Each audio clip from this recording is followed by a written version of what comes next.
Good afternoon and welcome to another episode of Mr. Long Island's Search for Truth and Beauty. My name is Michael Watt, aka Mr. Long Island, and this week we have a Mr. Long Island Search for Truth and Beauty first. We have a returned visitor, G. Marie Smith from Destination Long Island, Destination LA. G. Marie, thank you very much for being here. Thanks for having me again. You're the executive director. Correct. And you're here to talk about a specific event. We'll get to that in a second, but as we do every week, we talk about pizza on Long Island because the one thing every town on Long Island has in common is a pizza place. Every town has at least one, and there are plenty of really good ones that you would drive past, a dozen pizza places to get to. So we're creating this great list. Last time I believe you mentioned Umberto's. I did. I might be breaking a little bit of rules by saying Anthony's Coal Fire Pizza, since it is kind of a franchise. But it's on Long Island. I am, but I'm enjoying the well done thin crust brick oven pizza lately. So. And where is this, Anthony's? There's one in Wantagh. There's one in Carl Place. And I think there's one in Plainview. I'm not sure, but I know definitely in Wantagh and Carl Place. They're definitely invading on Long Island. They are. And it's good wings, too, so that adds into it. Yeah, and it's an interesting conundrum. We won't get into it too much here, but, you know, the whole chains versus independently owned businesses. The rest of the country, you can't find an independently owned business anywhere. Right. You know, it's really chains and outlets. It's something that makes Long Island unique, which is why we're here. How's that for a segue? You're with Destination LA, and Destination LA is a major event coming up on October 20th, Monday, October 20th. Walk us through a little bit about Destination LA for those who weren't here the last time around. Sure. So we are an organization that's spurred from the mindset of the millennial generation. A bunch of us networking for a while together, advocating for a place for us to live, work, play, stay here on Long Island. Unfortunately, there's not a lot of vibrant areas for us to live in that are close to being, affordable in price. Aren't a lot of big businesses and companies creating the jobs that are aligned with our skill set. We're a very highly educated generation, but there are lack of jobs here that cause us to go elsewhere looking for employment. There's just not a culture of welcome here for the millennial generation right now, which is really unfortunate, being that, we've been educated and invested into by everyone's tax dollars for school, but we're looking for other areas in the nation to move to and start families and live. So the launch came in last June. And as we developed, what we were going to do as an organization for the millennials, we really realized that that's what Long Island needs for economic development. So we've created a coalition of organizations, businesses, and individuals via our advisory board, like organizations like Vision Long Island and Sustainable Long Island, or the Index, and then, individual businesses, Sir Tillman, and we have Bethpage Federal Credit Union, and these are just companies and individuals that share our messaging. We all have different agendas, day in and day out, but when it comes to millennials and economic development, we can all benefit. So we want to complement their efforts and all work together under these two things and under the Destination LI umbrella. So Destination LI has done two things that are unique to Long Island. One, you're working with young people, and Correct. when we say young people, we're talking about 22 to 35, 40, in that general area. And two, you reached out to other organizations and kind of brought them in under the tent because we're famous for everybody doing their own little thing and not including the others, and as a result, we have incredible duplication. Right. You had a terrific launch last year. You had 24 young professionals stand up on a stage and tell a room full of Long Island's big heads, they call them, the leaders, the decision makers. And basically the message was, we want to stay here. We really want to stay here in Long Island, but it's next to impossible. Enough with the talk. We got to start making things happen. And that's, again, where Destination LI stepped in. Tell us about what's going on next. Sure. So, and aside from enough about the talk, it's just that we want to speak for ourselves and have the voice and drive the organization going. So we came up with our first kind of initiative and campaign, which is called the Ready Campaign. an acronym that stands for Responsible Economic Development Initiatives. So it's an ecosystem of different topics and layers that go into economic development, but we found infrastructure being at the core. If we don't improve our infrastructure, we can't grow as a region. And when you talk about infrastructure, you talk about our roads, our Correct. transit. Transportation, water and sewers, energy. Real basic, fundamental, the backbone of any region. Absolutely. So the launch will be of this initiative will be on October 20th at Okay. the Crest Hollow Country Club, and it's the Economic Development and Infrastructure Summit. So it's a pretty packed, powerful day. You know, I've done events for a very long time, and this is one that I'm truly excited about. It day in and day out changes, becomes better. It's just the people that are involved. I don't think you get a better lineup.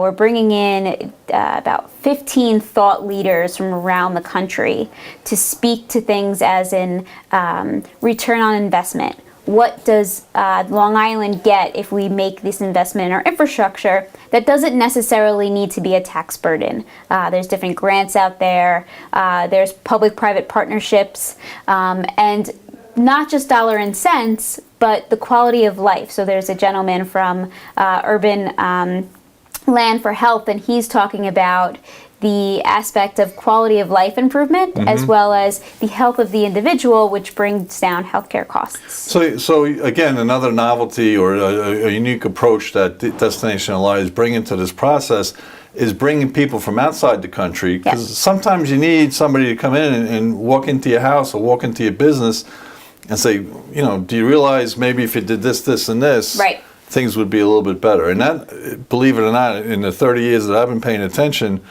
has never really been done before. Maybe you've had one or two speakers, but you have a handful. Right. Yeah, and go ahead. Right, and to that point, you know, when you talk about people coming in and saying, what if you do that, what if you do that, we have a whole panel that's going to discuss best practices. You know, things that are going on across the nation that other areas have been successful in attracting business or attracting talent or creating the centers that people want to live in and spurring economic development. And so they're coming in to kind of outline how they've been able to do it. So hopefully Long Island can use that as example for ourselves. So there'd be a comfort level there saying, hey, this worked here, this Right. worked here. And, you know, I see stuff like that when I go traveling. I see other parts of the country and downtown areas with 2 or 3 stories of apartments over stores and going, you know, their world hasn't ended. And because we're an island, I think we tend to not have that flow through that other parts of the country might have. Right. So tell us a little bit about some of those experts that are coming. Who's coming? So we have Janet Kavanagh, and she is the CEO for Transportation and Infrastructure for the United States Chamber of Commerce. As I was researching the event, when we put it out back in March that we were going to do this, I ran into a national movement that was going on, that was being spearheaded by Janet and the Chamber of Commerce. So I went down to DC and met with her on the first day and said to her, you know, this is a national movement, that's great. But if we don't bring this more to the local level, you know, we're not going to get the residents involved. And she completely agreed. And I said, well, I have a platform for you. And so she's excited to come on the 20th to be a part of this and essentially speaking the same message from a national level. You know, we invest more than Barbados does in our infrastructure as a nation. So how are we going to improve, you know, the economic development across the board if we don't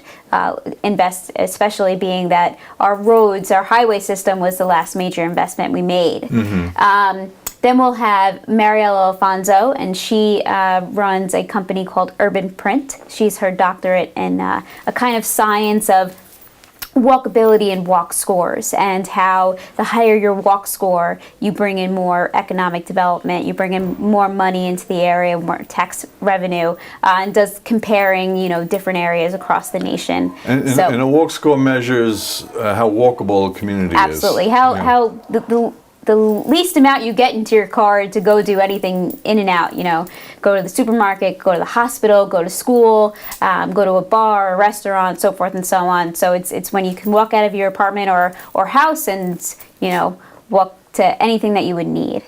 The other big part of the event is we're bringing in an organization called the Site Selectors Guild. Okay. And they're responsible for 85% of corporate relocation nationally. So when, companies on Long Island say, it just costs too much money for me to do business here. I need to relocate to survive. And where can I do that? Well, they're probably sitting with someone who's a member of the Site Selectors Guild and an expert in relocation for companies. And they do just that. They do feasibility studies, and they go to different areas of the nation and then properly relocate these businesses. But they also offer a high-level assessment of a region to guide them as to how they can seek economic development by bringing in companies. What is it truly that these companies are looking for in relocation? And it's coming from the experts because they're the ones day in and day out moving people. So they started the assessment with us back in June with a whole layout of questions that we needed to answer, overview of Long Island. And then in September, asked us to set up a 2-day kind of tour with them and bring certain parties to the table for them to interview. And it was just a whirlwind of 2 days of this and that and that and this, but it was a very informative session. We started the first night with HR representatives from North Shore LAJ and CA, being two, big businesses here in Long Island, North Shore LAJ being the largest employer, and Lloyd Staffing. And Lloyd Staffing is the largest staffing organization here. And basically the reason to bring them to the table was the HR perspective. How easy is it for you to attract talent here? Are people turned off by the cost of living? Are they welcoming the opportunity to move to Long Island for job perspective?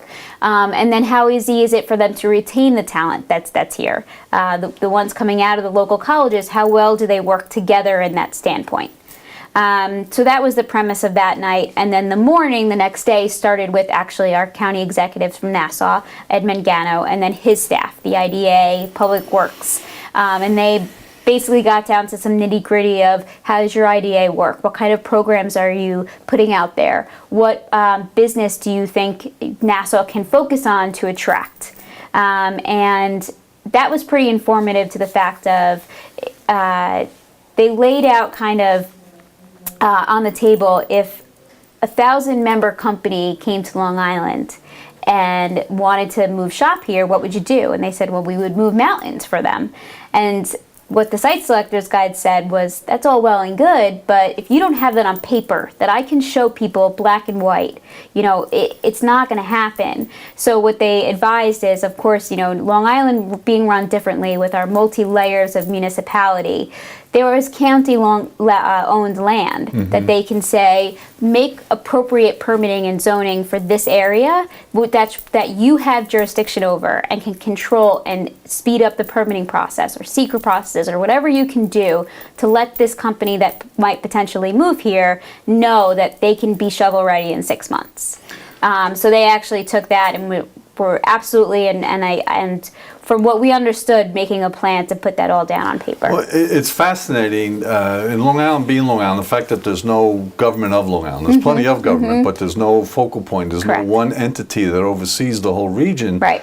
I find it fascinating that's never been done before, where no organization would bring all these facets together and say, hey, help us figure out not only necessarily attracting companies here, which is a heavy lift, but what can we do? I mean, we know we got low tax, we know we got to do this, this, and this, but there are specific things that you can do in a region to make that region more feasible as a place to do business. And yet, as a region, we've never quantified all that. So that's a big feather in your cap there. Yeah, absolutely. And just quickly go through the rest of the people they wanted us to bring to table. The colleges, so we had Nassau Community College and St. Joe's, but they were representing a discussion that had happened previous to that with all of the college presidents. Then we took them for a tour. We met with the Suffolk County executive and his staff. And then that evening, ListNet, Launchpad, TriNet, as small business owners, but as well as representing the high-tech industry that Long Island really looks to kind of enhance. But talking about the cost of living being high, another thing that they commented on was that yeah, it costs a lot to live on Long Island, but it costs a lot to live in California. Right. And they've been able to attract Google's, Facebook, all these big companies that are bringing in these vibrant areas and really excelling, the economy over there. So you're not going to change the cost of living overnight, but if you can make the proper environment, you'll be attractive to business. Well, we had a guest here. In fact, our first guest was Cliff Sondak, and one of his favorite sayings is, and I agree wholeheartedly, with everything that Long Island has to offer, our biggest challenge should be, what do we do with all the people who want to move here? And you're right, desirable places are expensive, and they're crowded because they're desirable. Right. So those are really, to me, unacceptable reasons for why Long Island is languishing. And I really think, and this is why I had you back and I appreciate your time, is because there's never been any coordinated effort. And I think Destination Ally kind of saying, hey, we're most vested in the future because we're the ones that have the longest future here. Right. I think that's terrific. Tell us a little bit about the millennials that you have coming. Sure, absolutely. So, of course, being one of the most important topics of the day are millennials. So we have a whole panel dedicated to just that, which is being moderated by Joy Brown and Tuesday. And 5 really powerful, successful in terms of being able to engage and get involved with the movement millennials that have, or in all areas of whether it's sustainable and green living, construction, nonprofit, a student at Stony Brook, government relations. We hit it all in this panel, and they're really going to drive home the message of we got to change, and if we don't, unfortunately, we're not going to be here, and not for lack of wanting to be here, but in terms of sustaining our own future, kind of have to look up for ourselves and move, because as you're saying, in terms of we have the longest future here, we don't necessarily want to inherit the mess. So that's going to be a great panel out there. And then we had a rally with Nassau Community College students on Tuesday, and they're looking to bring 10 to 20 students to come that day to be a part of the conversation. And people in the audience will be a part of the conversation 2 ways in terms of technology standpoint. So we're going to have 280-inch plasma TVs that it's going to circle the Twitter conversation of the day with the hashtag #LIReady.